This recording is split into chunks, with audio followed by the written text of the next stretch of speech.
kulita panga kiwa na gida numpasan tay kanay ko nagontob na ite kulita do di Mexico kamuson na patay battery aw sitatom hobo no didagay tiya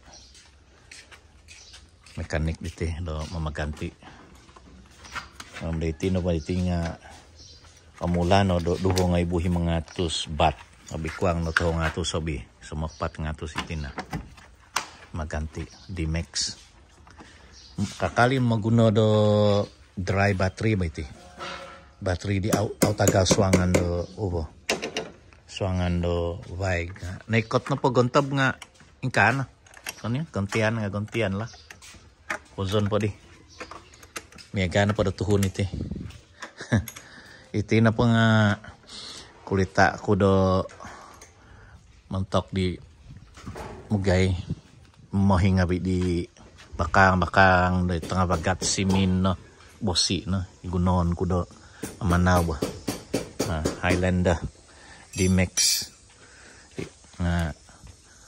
i Amazon do model do tahid ba iti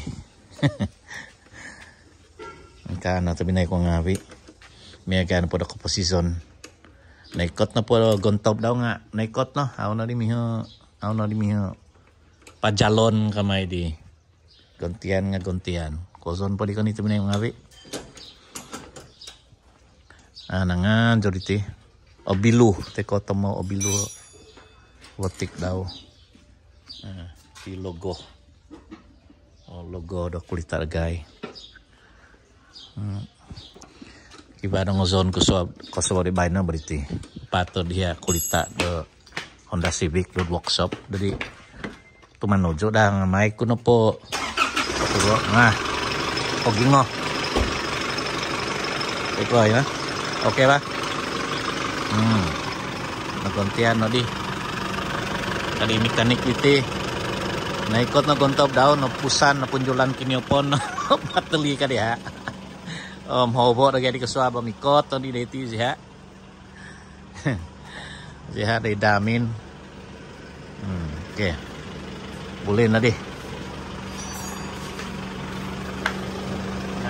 bah ono nga na battery 3K battery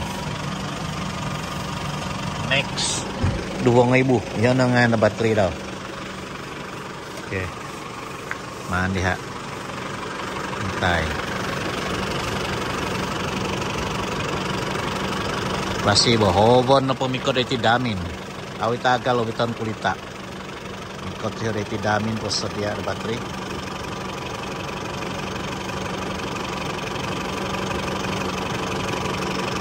magintong siya diya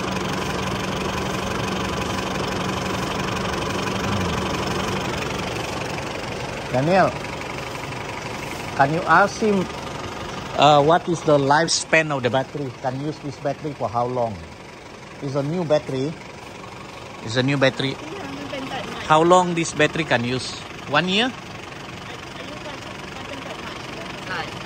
1 year? 2 years? 2 year. 2 year. 2 year up. 2 year up. Okay. Warranty 1 year. Warranty 1 year. Okay. Aku mak. Okay lah. 2 tahun na umul daw ka. Tidak pa nga battery di Iso do bike. Iso do bike ko di ho.